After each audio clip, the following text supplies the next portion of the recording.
एक नैतिक कहानी। एक फकीर जो एक वृक्ष के नीचे ध्यान कर रहा था, रोज एक लकड़हारे को लकड़ी काटते ले जाते देखता था। एक दिन उससे कहा कि सुन भाई, दिन भर लकड़ी काटता है, 2 जून रोटी भी नहीं जुट पाती। तू जरा आगे क्यों नहीं जाता? वहाँ आगे चंदन का जंगल है, एक दिन काट लेगा, 7 दिन के खाने के लिए काफी हो जाएगा।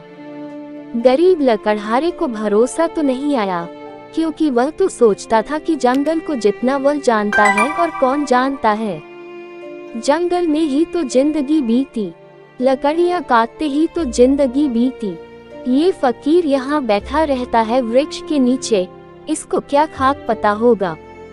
मानने का मन तो न हुआ, लेकिन फिर सोचा कि हर्ज क्या है, कौन जाने ठीक ही कहता हो, फिर झूठ कहेगा भी क्यों। शांत आदमी मालूम पड़ता है, मस्त आदमी मालूम पड़ता है, कभी बोला भी नहीं इसके पहले। एक बार प्रयोग करके देख लेना जरूरी है।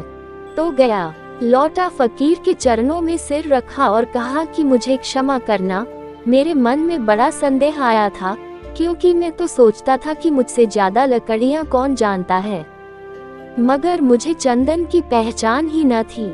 मेरा बाप भी लकड़हारा था, उसका बाप भी लकड़हारा था, हम यही काटने की जलाओ लकड़ियां काटते काटते जिंदगी बिताते रहे। हमें चंदन का पता भी क्या, चंदन की पहचान क्या।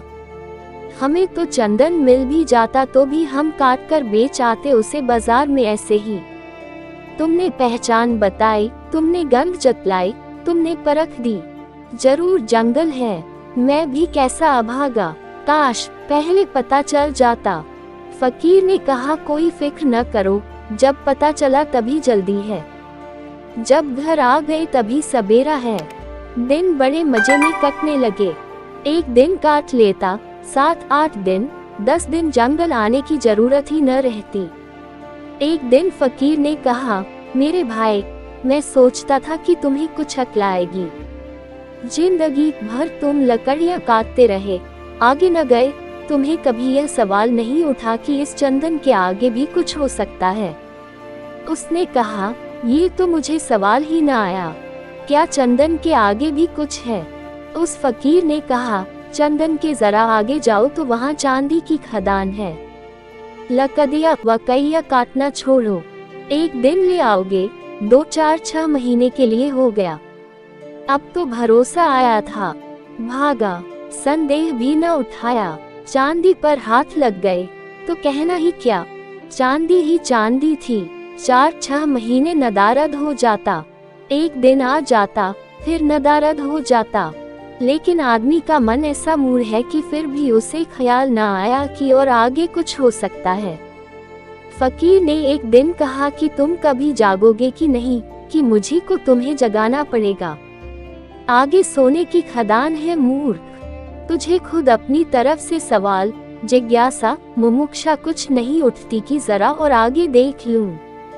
अब 6 महीने मस्त पड़ा रहता है, घर में कुछ काम भी नहीं है, फुर्सत है, जरा जंगल में आगे देखकर देखूं ये ख्याल में नहीं आता।